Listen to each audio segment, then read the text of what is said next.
Welcome back to another new blog guys. कैसे हैं आप सब? होप करती हूँ आप सभी अपने घर में बहुत ही अच्छे होंगे। And today is the day जब जिसका हमें इंतज़ार था, और सुबह उठ के मैंने चाय वाय पी ली है। और जब मैं ये वीडियो शूट कर रही थी ना, मुझे लगा कि अभी मेरी आंखों में प्रॉब्लम है जिसकी वजह से मुझे स्क्रीन ब्लर दिख रहा है, पर नहीं। जब मैं एडिट कर रही थी तो पता लगा कि ये शॉर्ट ही थोड़ा ब्लर सा दिख रहा है।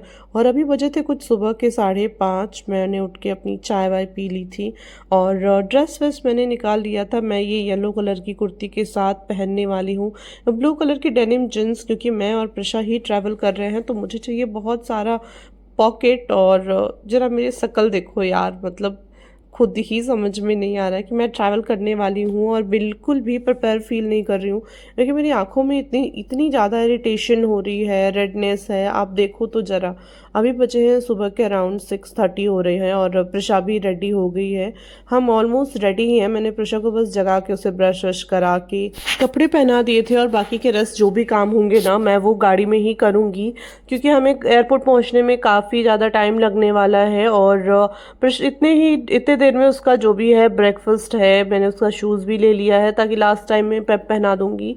हेयर कॉम है और सारे जो भी काम है ना मैं ये ट्रैवल के ही बीच में कर लूँगी, क्योंकि हमें कम से कम 1 से 1.5 घंटे लगेंगे एयरपोर्ट पहुंचने में। वैसे तो हम सुबह सुबह जा रहे हैं तो ट्रैफिक का उतना ज़्यादा चक्कर तो नहीं रहेगा, और संडे भी है तो आई थिंक हमें 1 से 1.5 घंटे में अराउंड हम पहुंच जाएंगे। पर वहां जाके सारी चीज़ें करना, और क्योंकि मैं अकेले ही हूँ और मैं इतना बीमार फील कर रही हूँ।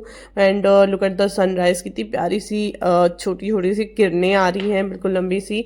ये बड़ा ही प्यारा लग रहा था, पर मेरी आंखें जो है ना वो बिल्कुल रेडी नहीं है यार। मतलब इस बार मुझे ट्रैवल करने में इतना इरिटेट हो रही थी मैं कि समझ ही नहीं आ रहा था। बहुत टेंशन हो रहा था कि मैं सही तरीके से सारी चीज़ें कर पाऊंगी या नहीं। और प्रशा को लेके मैं फर्स्ट टाइम ट्रैवल कर रही हूँ, और यहाँ हम अपनी सोसाइटी से निकल चुके थे अभी, और हमें लगेंगे ठीक ठाक टाइम में। निकलते निकलते नीचे आके सामान वामान सेट करते 7 o'clock अराउंड हो गई थी, और हमारी फ्लाइट थी 10:45 की। तो अभी तो हमें अच्छा खासा टाइम है, लेकिन इस बार जो है ना मेरी फ़्लाइट है वो टर्मिनल 2 से है, और काफ़ी टाइम हो गया टर्मिनल 2 को बने, पर अभी तक मैंने टर्मिनल 2 से एक भी फ़्लाइट नहीं ली है। तो वो भी बड़ा ही अच्छा है, मतलब बहुत ही अच्छे अच्छे मोमेंट है। पर मैं बिल्कुल इरिटेट हूँ यार। मतलब ब्लॉग बनाने के लिए काफ़ी कुछ आप लोग को दिखाने के लिए होगा, पर मैं कितना कर पाऊँगी ब्लॉग लेना, वीडियोज़ और प्रशा और चेकिंग वगैरह वगैरह सारी चीज़ें कितनी आसानी से कर पाऊँगी। तो यहाँ पे ये जो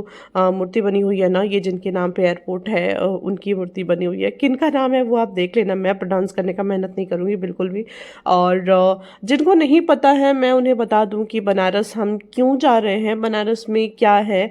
तो बेसिकली बनारस हम जा रहे हैं, इस बार बनारस गए हमें काफ़ी दिन हो गए, मतलब 1 ईयर 5 मंथ अराउंड हो गए हमें। और बनारस में है मेरा सब कुछ। ऑफ कोर्स मैं बनारस से हूँ, मैं ये बात आपको लोगों को वीडियो में कई बार बता चुकी हूँ कि मैं बनारस से हूँ। तो बनारस में है मेरा ससुराल, मेरा मायका, मेरे फ्रेंड्स, मेरे स्कूल, मेरे कॉलेजेस, सारा। आई थिंक मैंने 70-80 ईयर जो है वो बनारस में बिताया है। बनारस की मेन सिटी से कुछ अराउंड 22 किलोमीटर दूर एक विलेज में मेरा घर है, मेरा मायका है, और बनारस के मेन सिटी में मेरा ससुराल है। तो यस, मैं इसीलिए बनारस का जा रही हूँ अभी। और समर वेकेशंस भी थे, प्रशा की हॉलीडेज़ भी थी, और हमें काफ़ी दिन भी हो गए थे गए। तो हम इस बार के हॉलीडेज़ में और काफ़ी लंबे छुट्टी के लिए मैं जा रही हूँ बनारस। और अभी हम एयरपोर्ट पे पहुँच चुके थे, मतलब अच्छा खासा लंबा रास्ता है एयरपोर्ट की पार्किंग तक आने के लिए, टर्मिनल 2 की पार्किंग तक आने के लिए। और हमें पार्किंग के लिए जगह ही नहीं मिल रही थी। कुल अराउंड 10-15 मिनट गाड़ी घुमाने के बाद जाके हमें जैसे तैसे एक जगह मिली, और वहाँ पे इन्होंने गाड़ी को पार्क कर दिया। और उसके बाद फिर हम चल दिए अपने मंजिल की तरफ। और अभी भी हमारे मंजिल में पहुँचने में काफ़ी टाइम है, काफ़ी लंबा सफ़र हो गया।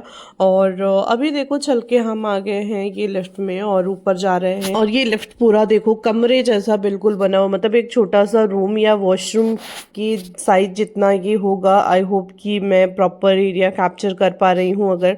और यहाँ पे बैग के साथ प्रसाद भी सेट हो गई है, मतलब पहले ही बिल्कुल रेडी थी कि ऐसे ही बैठना है।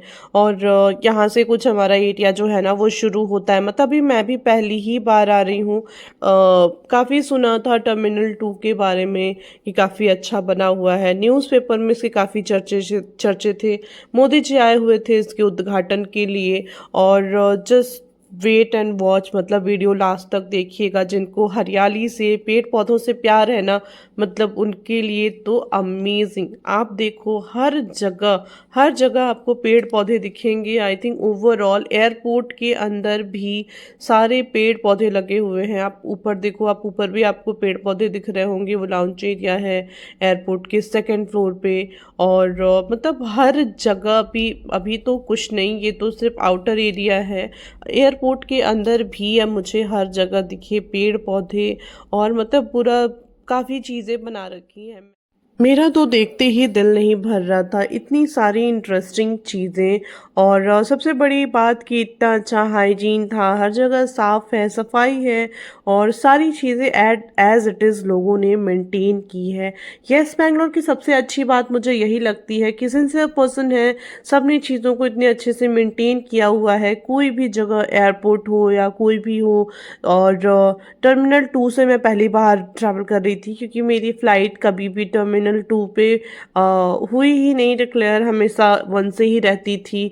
तो 2 पे आने का मौका अभी तक मिला ही नहीं था। और इस बार मैं बहुत एक्साइटेड थी कि वाओ, ब्लॉग के साथ साथ मुझे खुद भी देखने को मिलेगा। पर मैं प्रॉपर नहीं ले पाई हूँ, क्योंकि मैंने आपको बताया था कि मैं कितनी ज़्यादा परेशान भी थी। और अभी हो गया था पापा को बाय बाय कहने का टाइम, हम वो ब्लॉग भी मैं प्रॉपर नहीं ले पाई थी। और अभी हम जा रहे हैं, हम 2 महीने के लिए जा रहे हैं, इसीलिए हम अकेले ही जा रहे थे। वो बाद में हमें ज्वाइन करेंगे। और यहाँ पे हम ऑलमोस्ट पहुँच चुके हैं। इसके आगे का जो सफ़र है ना, वो हमें अकेले ही तय करना है। यहाँ पे हमें अपने आईडी कार्ड्स वगैरह दिखानी होगी। और प्रिशा के आईडी के तौर पे मेरे पास है उसका बर्थ सर्टिफिकेट, और मेरा तो ऑफकोर्स आधार कार्ड है। तो जिन बच्चों का आधार कार्ड अब तक नहीं बना है ना, वो अपने साथ उस बच्चों का बर्थ सर्टिफिकेट रख के फ़्लाइट में ट्रैवल कर सकते हैं। आपको आईडी दिखानी पड़ती है। तो उनका प्रिशा का बर्थ सर्टिफिकेट हमेशा फ़ोन में रखते हैं, ताकि जब भी हम ट्रैवल करें तो एक आइडेंटिटी के तौर पे हम वो उन्हें दिखा सके। तो यहाँ पे हमने सिक्योरिटी या फिर आईडी के तौर पे प्रिशा का अभी तक हम बर्थ सर्टिफिकेट ही दिखाते हैं, because she is only 3 year old. और अभी तक हमने उसका आधार कार्ड नहीं बनवाया है। और ये है हमारा अंदर का सीन, मतलब अब यहाँ हमें पापा छोड़ के अब जा चुके हैं, वो आउटसाइड ही हैं।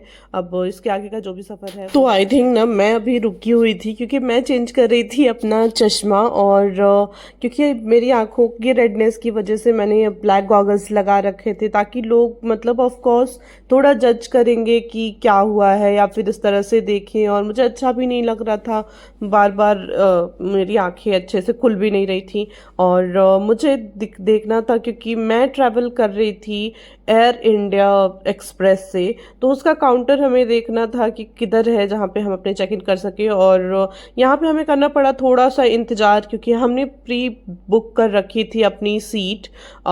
इसीलिए एक्चुअली वैसे तो कोई प्रॉब्लम नहीं थी अगर हमारा सीट चेंज हो जाता, लेकिन मुझे अपनी ही सीट चाहिए थी। क्यों चाहिए थी वो आप वीडियो में आगे देखना। तो उसके लिए हमें ठीक ठाक सा वेट करना पड़ा। और यहाँ पे प्रिशा भी बट काफ़ी काम डाउन थी। पहले तो प्रिशा एयरपोर्ट पे जाते ही इतना भागती दौड़ती थी, जिसकी वजह से मैं काफ़ी ज़्यादा टेंशन में थी कि वो रुकेगी या नहीं रुकेगी। पर थोड़े इंतज़ार के बाद फिर हमें फाइनली हमारा जो सीट है ना वो फाइनल हो गया। कुछ उसमें प्रॉब्लम आ रही थी, क्योंकि हमने प्री बुक किया हुआ था। तो फाइनली सीट कंफर्म हो गया हमारा, और हमें बोर्डिंग पास मिल गया। और फिर हम जा रहे थे अभी सिक्योरिटी चेक के लिए, जहाँ पे हमारे बैग, लगेज, हम सब कुछ चेक होगा। तो ये एरिया है। अभी यहाँ भी आप देखो, ये एरिया ऑलमोस्ट एयरपोर्ट के अंदर का है। और and look at the greenery, मतलब वाओ। मैं तो बस ना प्लांट और ग्रीन एरिया देख के ना इतनी इम्प्रेस थी कि हर जगह आपको सिर्फ पेड़ पौधे दिखेंगे। और ये बिल्कुल भी फेक नहीं है, ये सारे इंडोर प्लांट लगाए हुए हैं। आप पीछे भी देखो ना तो मतलब सिक्योरिटी चेक का एरिया भी और काफ़ी बड़ा भी है, और टर्मिनल 2 कंपैरेटिवली टर्मिनल 1 की काफ़ी स्पेस भी है, मतलब इतना ज़्यादा भीड़ भीड़ भी नहीं है, थोड़ा खाली खाली सा है। यहाँ पे लोग घूम फिर भी रहे थे, यहाँ पे कुछ भगवान की मूर्तियाँ, कुछ यहाँ के स्पेशल कुछ इम्पोर्टेंट लोग, मतलब मैं तो पास जाके मैंने नहीं देखा, पर लोग जाके देख रहे थे। बट डेकोरेशन है, और देखो अंदर अंदर फॉल भी रखा है, वाटरफॉल भी बना रखा है। ये एरिया भी काफ़ी रिलैक्सिंग था। हमारा चेक इन हो गया डन, और ऑसम यार, मतलब मैं यही कह रही थी कि इट्स ऑसम, कितना खूबसूरत बना रखा है। और अभी है ना हम इंजॉय कर रहे थे पूरा व्यू, और घूमते फिरते वीडियो फोटोज करते मैं आ गई थी लाउंज में, क्योंकि हमारी फ्लाइट भी अभी अराउंड 30 to 40 50 मिनट बाकी सोच के आई थी कि अगर हम टाइम से पहुंच गए तो हम लाउंज में ही कर लेंगे जो भी ब्रेकफास्ट होगा। और तो लाउंज का ये कॉन्सेप्ट है कि क्रेडिट कार्ड वहाँ पे चलते हैं, और आईसीआईसीआई का क्रेडिट कार्ड था मेरे पास, जो कि हस्बैंड का ही था ऑफ कोर्स। लेकिन हमें ये आइडिया बिल्कुल भी नहीं था कि कार्ड होल्डर का साथ में होना ज़रूरी है, यानी जिसके नाम पे कार्ड है उसका उस ग्रुप में होना ज़रूरी है, वो अपनी फैमिली के साथ जा सकता है। तो बेसिकली एक अच्छा खासा सा मतलब बुफे लगा होता है पूरा एक अच्छे होटल का, और क्रेडिट कार्ड से कुछ 2 रुपए के टिकट कटते हैं। मतलब सोचो एयरपोर्ट पे 2 रुपए में खाना खाने का जो मज़ा है ना, वो कुछ अलग ही है। तो मैं भी बहुत एक्साइटेड होके गई थी, और काफ़ी देर इंतज़ार करने के बाद, लंबी लाइन में लगने के बाद ना, पता चला कि तो आप नहीं जा सकते। तो इतना दुख हुआ ना, इतना दिल टूटा मेरा कि बस क्या ही बताऊं। तो अपने टूटे हुए दिल को संभालने और अपने आंसू को पोंछने के लिए मैं आ गई थी वॉशरूम में, मतलब ये भी देखना ज़रूरी था। और ये भी काफ़ी अपडेटेड सा बनाया हुआ है, मतलब आपको hand wash, hand dry and liquid सारी चीज़ें वो यहीं पे लगा के रखा हुआ। मतलब ये देखो मेरे हेयर थोड़े से उड़ रहे थे।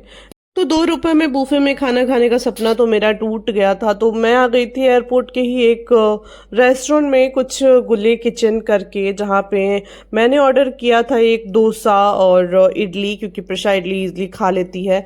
और साथ में मैंने एक चाय ऑर्डर की थी, क्योंकि आंखों की वजह से मुझे बहुत ज़्यादा हेडेक हो रहा था। और लुक एट द बिल, मतलब 900 के अराउंड, मैं मतलब 900 का अराउंड मैंने एक इडली और डोसा और चाय पिया है यार। मतलब ये 900 तो मुझे हजम ही नहीं हो रहे थे। इस ये सोच के ना, ये सोच के और सुन के मेरा जो सर दर्द है वो और बढ़ गया कि कहाँ मैं लाउंज में 2 रुपए में अनलिमिटेड बूफे में खाना खाने वाली थी, ब्रेकफास्ट करने वाली थी, और कहाँ मैं 900 रुपीज़ का ये इडली डोसा और चाय पी रही हूँ। पर क्या करें, एक्साइटमेंट में अभी आ गए थे तो मैंने सोचा चलो थोड़ा रिलैक्स होके आराम से बैठ के ब्रेकफास्ट कर लेते हैं। और अभी थी बारी थोड़ा चखने की, मुझे जानना था कि ये जो 845 रुपीज़ का ब्रेकफास्ट मैं सुबह सुबह कर रही हूँ, इसका टेस्ट कैसा है। तो वैसा ही रहता है, नॉर्मल ही रहता है, बस थोड़ा नाम और टैक्स की वजह से एयरपोर्ट के अंदर के जो रेस्टोरेंट होते हैं वो महंगे होते हैं, अदरवाइज टेस्ट में क्या ही ऐड कर देंगे यार। तो गाइस आप भी ये बात याद रखना कि अगर आगे से आप कोई कार्ड लेके जा रहे हो ना, तो कार्ड होल्डर आपके साथ हो। या तो आप अपना लंच ब्रेकफास्ट जो भी होगा ना वो पैक करा के आ जाना, अगर आपको भी 900 या 1000 या 2000 अंदर खर्च नहीं करना है, स्पेशली बच्चों के साथ। वैसे मैंने छोटे मोटे काफ़ी सारे कुछ कुछ स्नैक्स रखे हुए थे, पर फिर भी। और ये देखो हमारी फ़्लाइट अभी आ गई थी, हमारी फ़्लाइट थोड़ी लेट हो गई है, और ये जस्ट अभी कहीं से आके लगी हुई है, और अभी सामान वगैरह बाहर निकल रहा था।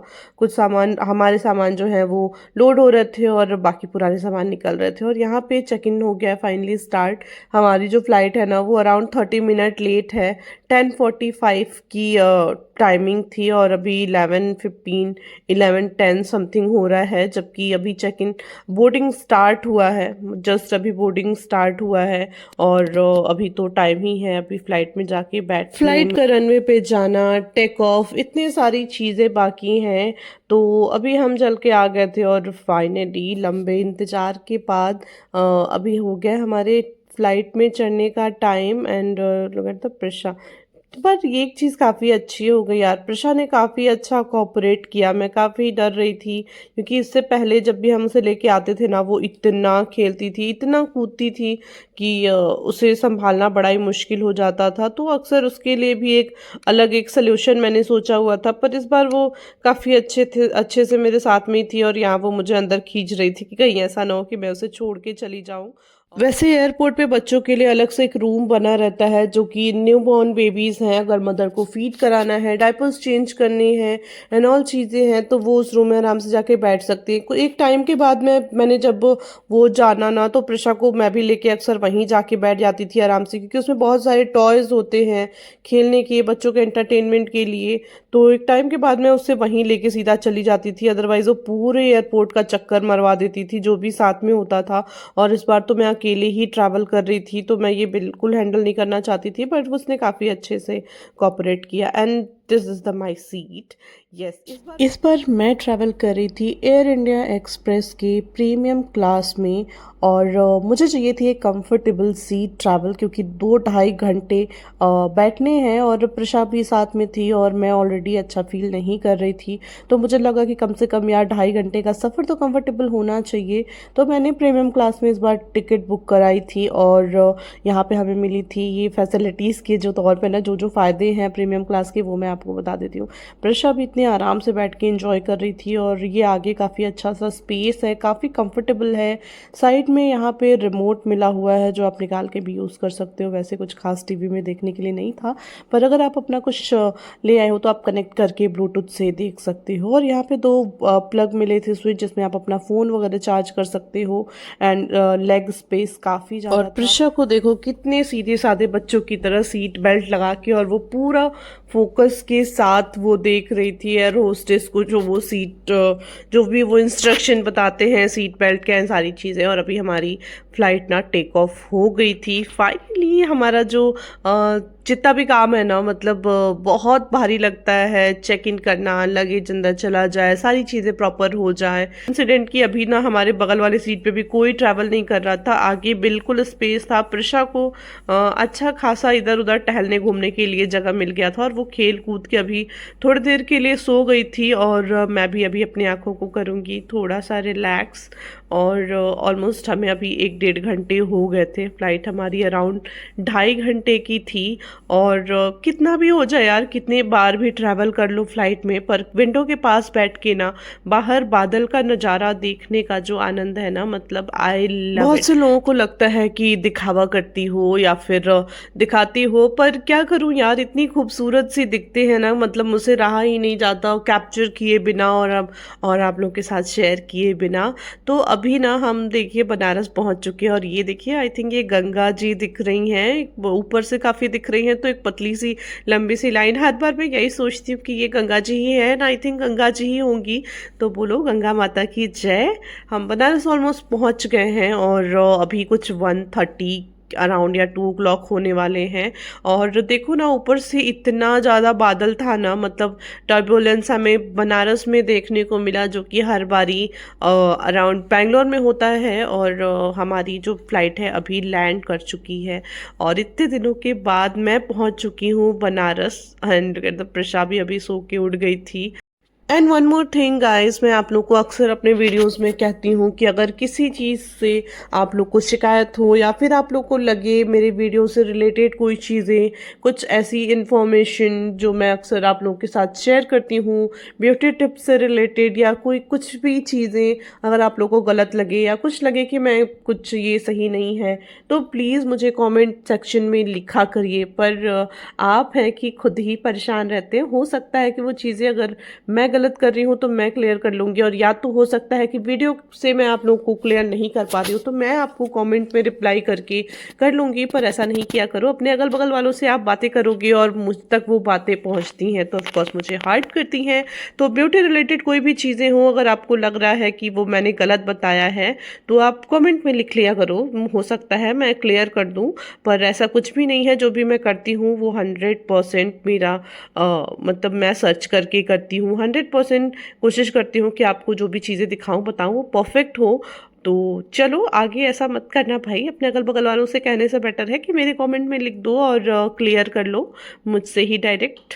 तो अभी हम आ गए थे एयरपोर्ट पे और फ्लाइट से आ गए थे नीचे और बाहर, और अभी हम अपने बैग का कर रहे थे इंतजार। और बस कुछ ही क्षण रह गए हैं प्रशा को अपने बाबा से मिलने, अपने चाचू और अपनी दादी से मिलने। मतलब काफ़ी दिनों से एक्साइटेड है, मतलब जब से मैंने बैग निकाले हैं बाहर पैकिंग के लिए तब से वो बैग लेके घर में घूम रही है, और फिर यहाँ भी इतने एक्साइटमेंट के साथ आई है। मतलब वो चश्मा और पर्स जो उसने हाथ में लिया हुआ है ना, वो इतने दिन से प्लान कर रही है कि मैं ऐसे लेके जाऊंगी और दादी मुझे देखेंगी। तो काफ़ी काफ़ी एक्साइटेड थी और काफ़ी दिन। और यहाँ पे प्रशु चली गई है अपने बाबा के गोदी में। मतलब क्या मज़े हैं भाई, पूरी छुट्टी एंजॉय करने वाली है। और ये है बनारस के एयरपोर्ट का व्यू। मतलब बैंगलोर और एयरपोर्ट, बनारस के एयरपोर्ट में काफ़ी डिफरेंस तो है ही। चलो स्वागत नहीं करोगे हमारा, फाइनली कुछ 1-1.5 साल के बाद मैं बनारस आई हूँ। कमाल, मतलब बड़ी सारी प्लानिंग करके आई हूँ कि हर जगह घूमना है, फिरना है, सबसे मिलना है, जुलना है। पर ये बात तो है, गर्मी तो काफ़ी ज़्यादा हो रही है आउट। अभी हम घर आ गए थे और मैं कभी ना आराम से इंट्रो वाला ब्लॉग बनाऊंगी। और मैं मिली यहाँ पे कोको से। यस, ये हमारी एक फीमेल डॉग है जो कि अभी 4 मंथ की है। और मैं इसे नहीं मिली थी और उससे मिलने के लिए काफ़ी एक्साइटेड थी। सबसे मिलने जुलने के बाद फिर मैं आ गई थी अपने रूम में। आज के ब्लॉग का जो सबसे इंटरेस्टिंग पार्ट है ना, मतलब मैं इंटरेस्टिंग क्या बताऊँ, ये मेरे साथ पहली बार हुआ है ऐसा। और कि घर आने के बाद, सबसे मिलने मिलने के बाद थोड़ा मैं क्योंकि वेदर अचानक से चेंज हुआ था तो मुझे काफ़ी अजीब लग रहा था। और सुबह उठ के ही मैं चली थी तो मैं एक शावर लेना चाहती थी, तो इसीलिए फिर फटाफट से मैंने पहले बैग ओपन किया। और ये देखो, मतलब लुक एट माई रिएक्शन। मैं पहले जैसे ही मैंने बैग ओपन किया ना, तो पता चला कि मेरा जो छोटा वाला बैग है वो चेंज हो गया है। और मुझे प्रिशा के भी ड्रेस चेंज करने थे, तो उसके लिए मैंने फटाफट से पहले बैग ओपन किया।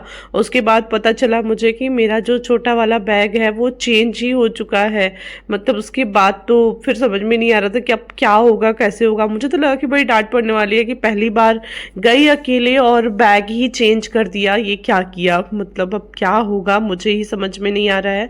पर फाइनली उस चीज़ को हम ठीक करेंगे। क्या हुआ, कैसे हुआ, ये मैं आपको नेक्स्ट ब्लॉग में बताऊंगी। अदरवाइज ये वीडियो हो जाएगी बहुत ज़्यादा लंबी। तो चलिए आज का ब्लॉग यहीं पे एंड करती हूँ। मिलती हूँ आपसे नेक्स्ट ब्लॉग में, तब तक के लिए अपना ख्याल रखिएगा। Bye bye, see you in the next blog.